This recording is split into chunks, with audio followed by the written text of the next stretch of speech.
so happy to have you here. Maybe you could introduce yourself just slightly. What is it that you do at Virtual Affairs? So my name is Maria, and I'm working for Virtual Affairs for more than 7 years now. I started in Bulgaria, and 5 years ago I moved to the Netherlands. I was doing service management at the very beginning when I started at Virtual Affairs. After that I moved into project management, and 4 years ago I fell in love with Scrum. And since then I consider myself a Scrum Master more than a project manager. Okay. Which is an interesting distinction, just for the people that don't have any experience in doing Scrum themselves. What do you feel is the biggest difference between just Scrum and project management in general? Yes, so I think that we should look at or the difference between a Scrum Master and a project manager, or the difference between a Scrum project versus waterfall project. So if we look at project manager versus Scrum, the responsibility of the Scrum versus Scrum Master, the responsibility of the Scrum Masters are different. The main focus there is building up a team who is successful, team who is getting better every sprint, and deliver faster business value. So this is the most important thing for the Scrum Master. While as a project manager, the main focus is deliver on time, deliver within budget, deliver a scope which is defined.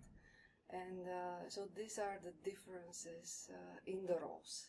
Okay. Kind of with few words in a nutshell. Value focus. Yes, yeah. Value focus, and a very big attention goes on the team and building the team, and because the team is the core of the success. It's really your most important asset. If you have a good team, people who are motivated, most probably you will have a successful project as well, because you make mistake but you learn, and then you deliver better. Okay. Yes. Now, I know that in terms of Scrum, the structure of the meetings is very important. Sometimes I feel like organizations might not even do Scrum necessarily, but at least they adopt kind of a meeting structure and a certain cadence in those meetings. Can you maybe explain a little bit more, like, what is a sprint and how long should it take? Yes. So normally, according to the Scrum Guide, the sprint continues up to a month, and a sprint is an iteration. So the project is split in iterations, because when an iteration ends, all stakeholders have already a feeling about what has been developed.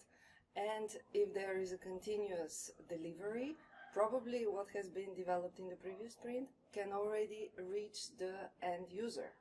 So the value is really delivered faster. Therefore the sprints, short iterations. And there are certain amount of meetings which are recommended as part of each sprint.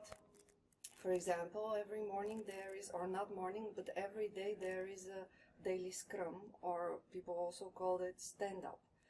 And this meeting is just 15 minutes, and the original idea of the meeting is remove the necessity of other meetings. So in 15 minutes you bring the team together and you make the plan for the next 24 hours and you're done. If you could share your insights first on what you feel would be the ideal length of a sprint. Yes. Because you have experience with various lengths, if I'm not mistaken. Yes. So initially at Virtual Affairs we started with 3-week sprints, and we really set it as standard, because in 3-week sprints you can, with a relatively small team, let's say of 2-3 developers, you can produce quite a significant increment of or piece of functionality which is complete, and it can go to production.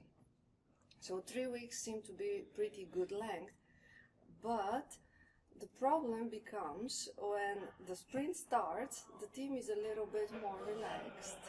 and at the end of the sprint everyone is really rushing to finish. And latest studies actually show that you miss this ideal speed just because the sprint is a little bit too long. So we thought, okay, let's move back to 2-week sprints. Let's just try how it is with 2-week sprints, because the shorter it is, more focus you have. So it does not spread throughout a big amount of time.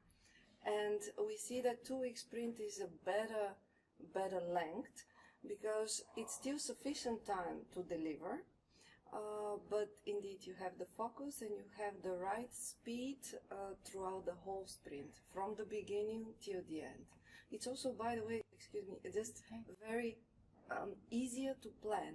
It's easier to plan a work for the next 2 weeks than for the next 3 weeks. You also have a little bit less deviation in how much scope I take into the sprint, in a way that I'm able to finish it on time without having leftover time, which I don't know what to do with, and I start something which I cannot finish or something like that. Yeah, and it's not, because you were talking about focus throughout all the 2 weeks, it's not too strenuous that there's never any moment of relaxation. It's not over strenuous for the no, and this is actually a very good point, because the team is committing to the scope. This is very important, that the team feels comfortable with how much work we can finish. And in order to commit to this sprint, we are looking at, is the whole team here, like are there any vacations or anything like that, but also we compare with what we have finished the previous sprint. So we are looking for balance between delivery, but also we want the team to be relaxed and feeling well. So we don't want to over push, and indeed we want a steady speed, because this way you have more predictable results, but we don't want to overstretch the team. Yeah. Something which is interesting to mention, many people think that, okay, the moment you move from 3-week sprints to 2-week sprints, you have way too many meetings on top of the length of the sprint. But this is not really true, because if you look at the Scrum Guide, you would see that the length of the meetings needs to be adjusted based on the length of the sprint. For example, in the Scrum Guide, they say that the sprint planning needs to be up to 4 hours for a full month sprint, which means that if you have 2-week sprint, it would be 2 hours, and so on. You actually maintain the same amount of meetings, you just abbreviate them, you just make them shorter. Yes. Okay. This way the meetings are not too much in comparison with the length of the sprint. Okay, now I'm sure that we'll go into this a little bit more as well in one of our sequel broadcasts, but it sounds simple enough, just make the meeting shorter. But do you have like one suggestion how to actually make sure that the meetings that the meetings aren't longer than they actually should be? Because I know that, in office life as a whole, meetings running late and taking more time than they actually should is just an issue, and it's challenging to keep it within a certain time frame. Yes, it is. But I think that there are few things which are pretty important. For example, something which works very well is at the beginning, when the teams come together to work on a project, to make a work agreement. And the work agreement could be, we start on time and we finish on time. And in case we did not finish what we came for, we plan a follow-up. For example, this can be a work agreement, or a work agreement can be, we come for the meetings prepared. And once this is an agreement, this is not a rule, but we all agreed to it. Everyone committed. Everyone committed, and everyone follows. After that, it's easier. Don't waste the time of everyone. Yeah. Something like I mentioned, the preparation. for every meeting we can prepare so that the meeting gets effective. And it's important that you have the right attendees there, people who can answer the questions which pop up. If not, for example, a backlog refinement meeting is a pretty extensive meeting. It's a meeting where you look at the backlog and you try to clarify all potential questions and use cases and even define certain solution directions on high level. And this can take quite some time. And there may be questions which we cannot answer immediately. Instead of having a discussion which is long, at some point the Scrum Master or anyone from the team can say, okay guys, let's park this one, let's collect some more input and answers and bring this one on the next meeting so that we have a more effective discussion. Yeah. This is a good thing. Also, another trick, which is also funny to use as part of the work agreements, we can set keywords with the teams. For example, I'm in the middle of the meeting and I'm talking about something. If you would like to hear more details, you can say keyword details.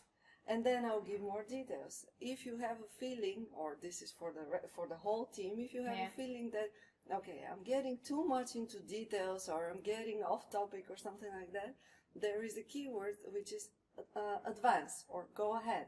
Okay. So that this way, people don't feel, if you just say, okay, move on, it can be seen a little bit rude or not respectful for the person. But if you have made this work agreement that the moment you feel that somebody gets too much into details, and we all know that there are people who like to go a little bit too much into details. Absolutely. So the moment you point just this advanced keyword, then you know that, okay, it's time for me to move on. And it's a nice way to speed up all discussions as well. Once it's clear for everyone, you don't need to keep on digging on the same. On the topic. Yes, topic. Yeah. Yes. Great. Well, thanks for explaining a little bit more about sprint length and the meetings and how you deal with that. So thank you so much. And I hope to see you next time. Thanks. You very much, Doreen. Thank you.